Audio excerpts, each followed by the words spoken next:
교사 열정의 샘을 유지하는 법.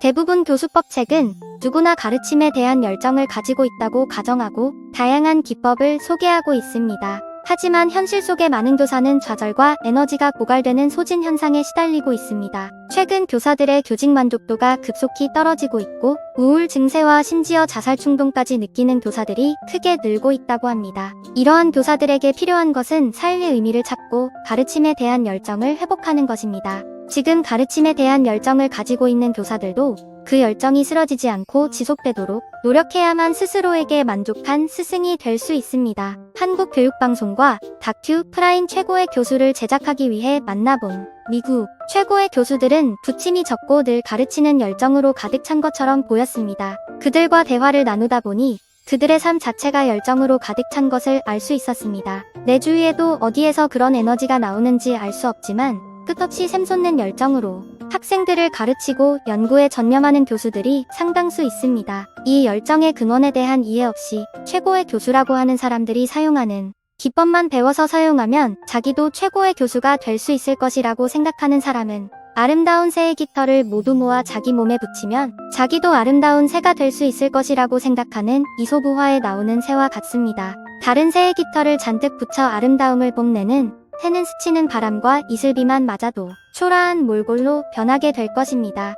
싱그러운 그늘을 만들고 아름다운 꽃을 피우는 나무는 자신의 잎사귀와 가지를 잘 가다듬어서가 아니라 자신의 뿌리를 튼튼하게 한 결과 그 모습을 유지할 수 있는 것입니다. 누구나 알고 있지만 열정 유지를 위한 가장 중요한 필요 조건은 기초 체력입니다. 인터뷰에 응한 대부분의 교수들은 운동할 시간을 확보하기 위해 가능하면 엘리베이터나 차를 타지 않고 빠른 속도로 걸어 다닌다고 했습니다. 연구와 강의 준비로 시간에 쫓기면서도 그런 삶의 방식을 유지한 덕분인지 명교수로 알려진 그들은 이른을 바라보는 나이와 무관하게 건강미가 넘쳤습니다. 주위에는 강의 준비와 연구에 짓눌려 건강을 소홀히 했다가 어려움을 겪는 교수들도 일부 있습니다. 몇 해 전 타임즈 커버 스토리에 나온 것처럼 지금까지 인류가 발견한 노화를 늦추는 최선의 방법은 운동입니다. 건강하지 않고서는 가르침의 열정을 이어갈 수 없음을 기억하기 바랍니다. 가르침에 대한 열정의 뿌리를 튼튼하기 위해서는 가르침을 통해 내가 학생들을 만족시키고 있는가가 아니라 나의 가르침을 내 스스로 즐기고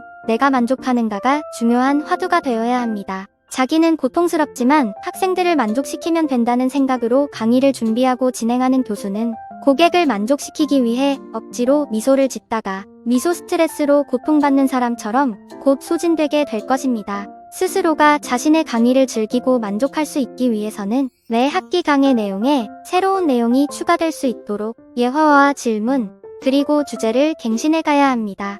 또한 새롭게 등장하는 교수법을 공부하여 이를 반영하는 노력도 해야 합니다. 물론 열정이 없으면 이러한 활동도 하기 싫을 것입니다.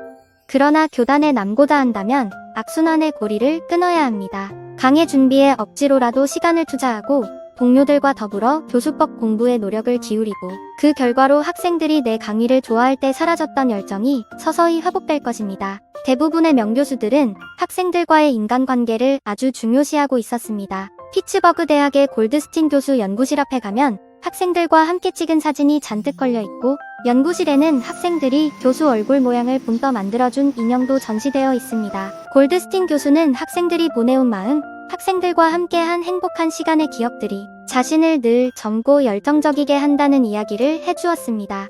강의에 대한 열정은 학생들과의 강의 시간의 상호 교감뿐만 아니라 강의실 밖에서의 만남을 통해서 지속적으로 타오를 수 있음을 세계 최고의 교수들과의 인터뷰를 통해 다시 한번 확인할 수 있었습니다. 오늘은 여기까지.